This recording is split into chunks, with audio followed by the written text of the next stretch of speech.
Coucou! Je vous retrouve comme prévu pour vous présenter les 5 marques de culottes de règles que j'ai essayées, les 5 premières marques disons. Je vous ai fait une vidéo introductive sur les culottes de règles, les avantages, les inconvénients, mon parcours avec les culottes de règles et pourquoi je pense qu'on devrait tous passer aux culottes de règles. Je vous la mets dans la barre d'infos si ça vous intéresse, mais dans cette vidéo du coup je vais me focaliser surtout sur les caractéristiques des différents modèles que j'ai essayés et du coup des modèles que je vais vous présenter dans cette vidéo. Donc le premier modèle, je vais aller dans l'ordre chronologique en fait de quand j'ai essayé ces culottes. La première que j'ai essayée c'est la Finks, après ce sera la Blooming, ensuite ce sera la Sister Republic dans ma culotte, puis pour finir Minastorm.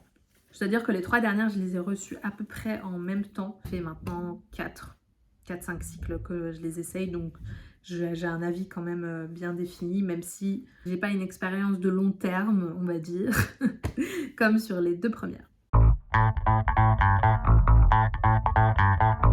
La marque Finks, c'est celle-ci du coup, enfin c'est ce modèle du coup que j'ai de la marque Finks, qui est un des premiers modèles si je ne dis pas de bêtises, parce que comme je vous le disais, Finks c'est la première marque vraiment à ma connaissance qui a lancé le concept des culottes de règles. Enfin, en tout cas c'est grâce à ces culottes là qu'on a connu le concept en France, ce sont des culottes américaines. Et à l'époque, quand c'est sorti, j'ai eu la bêtise, clairement, de ne pas être patiente, de ne pas attendre voilà, 1 ou 2 mois, puisque il aurait fallu que j'attende ce laps de temps, parce qu'en France, ça débarquait, et il y a plein de marques qui se sont mises à commercialiser des culottes de règles. Le fait est que j'ai quand même commandé, j'ai payé des frais de douane qui équivalaient à l'une des culottes, donc presque 30 balles. On adore. Donc voilà, j'étais assez verte, mais j'étais quand même super contente d'essayer le concept et je dois dire que j'ai tout de suite adhéré au concept et à l'idée, parce que vraiment c'est culottes de règles, c'est les découvertes d'un espèce de confort inédit que l'on n'avait un peu jamais connu pendant nos règles. Enfin en tout cas moi je n'ai jamais connu ce confort là. Donc voilà, donc hormis cette, cette impatience d'essayer les culottes de règles, au début j'avais une bonne opinion si je puis dire de ces culottes. Sauf que deuxième bêtise que j'ai faite, enfin deuxième élément négatif dans cette expérience, c'est que je ne les ai pas bien entretenues. Je n'ai pas assez voilà, fait tremper les culottes dans de l'eau froide, je n'ai pas assez fait sortir le sang du coup pour enlever toutes les taches avant de les faire passer en machine. Ce qui fait que j'ai des taches, c'est pour ça que je ne vous montre pas la partie absorbante, j'ai des taches qui sont récalcitrantes, qui ne partent plus. Alors, je ne pense pas que pour autant la culotte soit moins efficace, mais pour être honnête, je ne la porte plus parce que bon, elle est tachée. Je l'ai eu début 2018, on est début 2021, donc ça fait 3 ans que je l'ai. Je pense que je l'ai portée pendant 2 ans et demi de manière intensive, et je dois dire qu'elle est quand même toujours en très bon état. Et si je l'avais mieux entretenue au niveau de la partie absorbante, là où il y avait les taches de sang, je pense qu'elle serait encore en bon état actuellement. Mais du coup, de ce point de vue-là, j'ai été déçue. C'est de ma faute, hein. C'est pas de la faute de la culotte, clairement. Mais ce qui m'a déçue de cette culotte, c'est déjà le design. C'est pas la plus jolie culotte, honnêtement, même s'il y a un petit liseré joli là. C'est pas... Il y a mieux, quoi, clairement. Actuellement sur le marché, vous allez voir après, il y a clairement mieux. Et j'ai entendu beaucoup d'informations, de soupçons, ou avérés, non avérés, de nanoparticules dans ces culottes. Donc, dans le doute, de toute façon, je n'en rachèterai pas. Et je sais pas si je vous les conseille, honnêtement, ces culottes, pour cet aspect-là, en fait. Il y a aussi le fait que ce soit pas les plus locales, c'est les américaines, c'est pas des françaises. Il y a beaucoup de marques françaises, donc à ce stade, autant se tourner vers des françaises, je trouve. Ça sert à rien de faire venir quelque chose de loin qu'on sait fabriquer aussi chez nous. Donc première culotte, expérience mitigée je dois dire, et du coup c'est pas celle que je vous conseille clairement. Ensuite, deuxième culotte qui est toute froissée, je m'en excuse, c'est la marque Blooming qui, comme vous pouvez le voir, au niveau du design est beaucoup moins travaillée, puisqu'on est sur une culotte tout à fait, somme toute classique, à laquelle on a juste rajouté en fait une partie absorbante. Je vous parlais dans ma première vidéo de présentation des marques de dropshipping vers lesquelles je ne vous conseille évidemment pas de vous tourner en raison de la piètre qualité en fait que vous allez probablement trouver. Et la Blooming, je ne dis pas que ça rentre dans cette catégorie-là, mais j'ai été déçue de cette culotte en raison de la piètre qualité, clairement pour le coup, puisque je ne sais pas si vous le voyez là, mais le tissu est super usée. Alors celle-ci, il me semble que je les ai eues en 2019. Donc pareil, je pense que je les ai portées à peu près 2 ans. Et vraiment, enfin 2 ans, non quoi, c'est pas assez quoi pour considérer qu'une culotte, on va dire, est qualitative. Si la culotte simple s'use aussi vite. Et de manière générale, bon, mis à part la couleur rouge, je suis pas hyper fan du modèle, du fait qu'on ait rajouté comme ça une protection menstruelle juste à une culotte classique. Il me semble que j'ai payé ce modèle 20 € et dans l'ensemble, sur un panel de marques, Blooming se positionne sur des prix assez abordables puisqu'ils font souvent des packs où vous pouvez avoir à peu près voilà, 20 € l'unité, 20 € la culotte l'unité. Vous pouvez également les retrouver souvent sur le site Beauté Privée à moindre prix, mais je vous les conseille pas, même si je mets quand même une réserve sur mon avis puisque c'est quand même l'un des premiers modèles.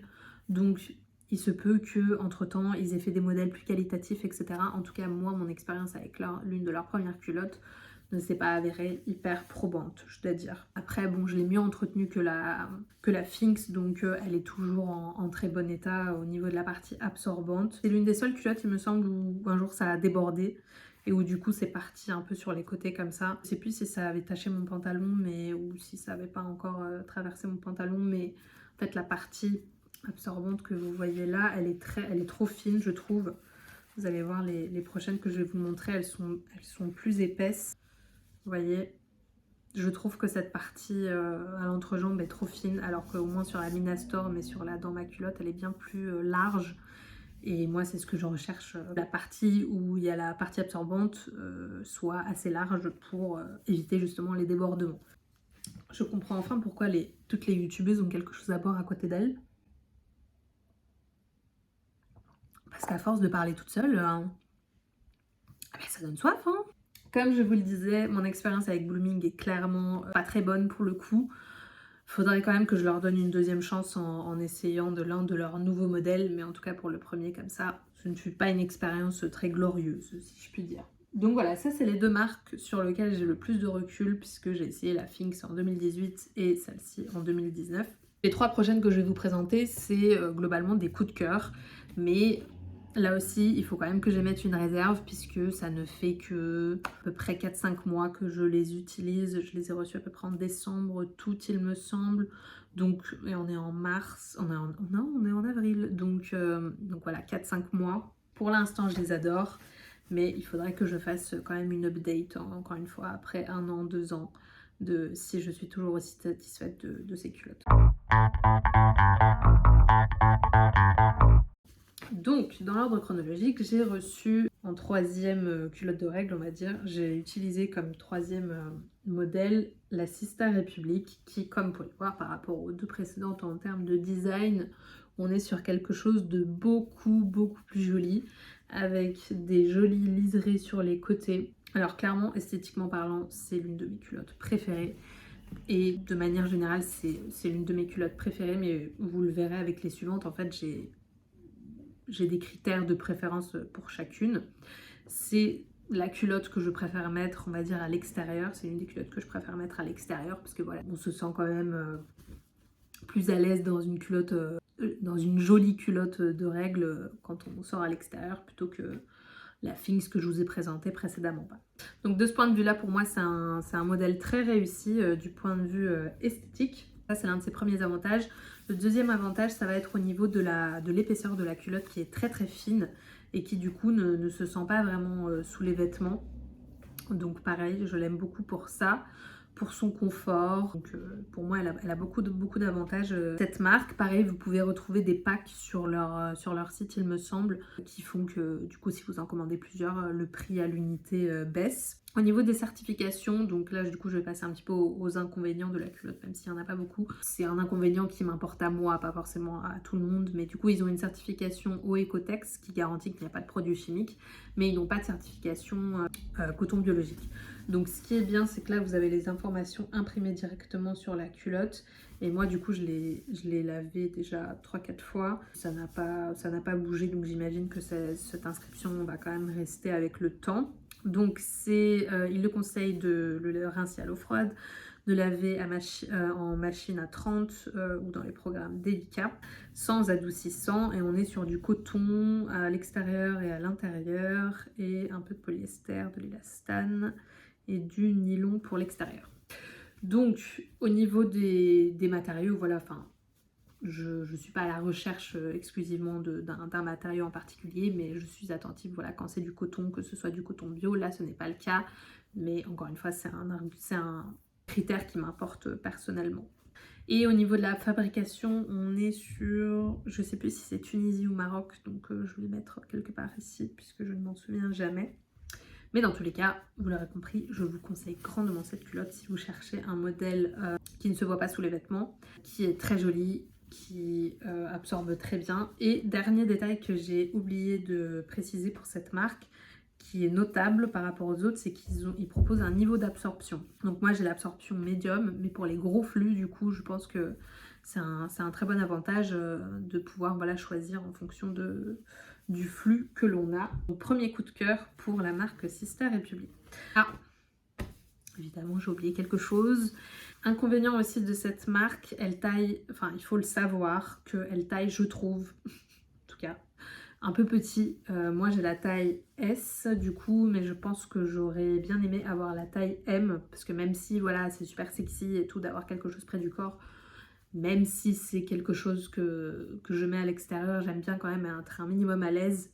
Donc si j'avais su, j'aurais pris la taille M. Donc je vous le dis, si vous êtes entre deux tailles, prenez la taille au-dessus. Parce que moi je fais un 36, mais j'ai un fessier digne d'un 38. Donc clairement, j'aurais dû prendre du M. Voilà. Je reviens du coup sur la marque Dans ma culotte, qui est du coup un modèle shorty bordeaux, qui pareil a des très jolis liserés, mais qui au niveau du modèle clairement est moins en valeur, si je puis dire, par rapport à la Sister Republic que je vous présentais juste avant. Mais c'est également l'une de mes préférées pour des raisons différentes. C'est l'une des culottes que je préfère porter chez moi et la nuit, puisqu'elle est ultra confortable. J'adore cet aspect dans la marque Dans ma culotte. C'est que je m'y sens super bien. Au niveau de l'épaisseur, c'est plus épais que Sister Republic. Au niveau de la protection de la partie absorbante, qui monte du coup jusqu'à la moitié des fesses, mais c'est peut-être du coup jusqu'en haut des fesses puisque ça reste, c'est un shorty. Donc la partie absorbante est quand même couvre une large zone. Pareil, ça je vous l'ai pas indiqué dans la Sister Republic, mais la partie absorbante est jusqu'en haut des fesses. Donc, toute la culotte a une partie absorbante, sauf les liserés sur les côtés évidemment qui n'ont pas besoin d'être dans une matière absorbante. Donc voilà. Et pourquoi c'est l'une de mes préférées? C'est également en raison de sa matière, puisque là on est sur du coton bio, certifié GOTS, donc moi j'avoue que je suis très attentive à ça. Celles qui recherchent du Made in France se tourneront peut-être pas vers cette marque puisque c'est fabriqué en Inde, mais encore une fois c'est propre à moi, mais je suis pas très attachée forcément au Made in France au niveau de la fabrication des culottes, puisque ce qui m'importe c'est que les culottes soient fabriquées en fait dans des conditions décentes. Donc ce qui m'importe c'est que les conditions de fabrication de la culotte respectent les droits humains, mais en soi je suis pas partisane forcément de cette idée de tout relocaliser, parce que au niveau de la production des vêtements, parce que il y a des pays qui ont un savoir-faire comme le Bangladesh, comme l'Inde, etc. C'est juste qu'il faut payer ces gens décemment.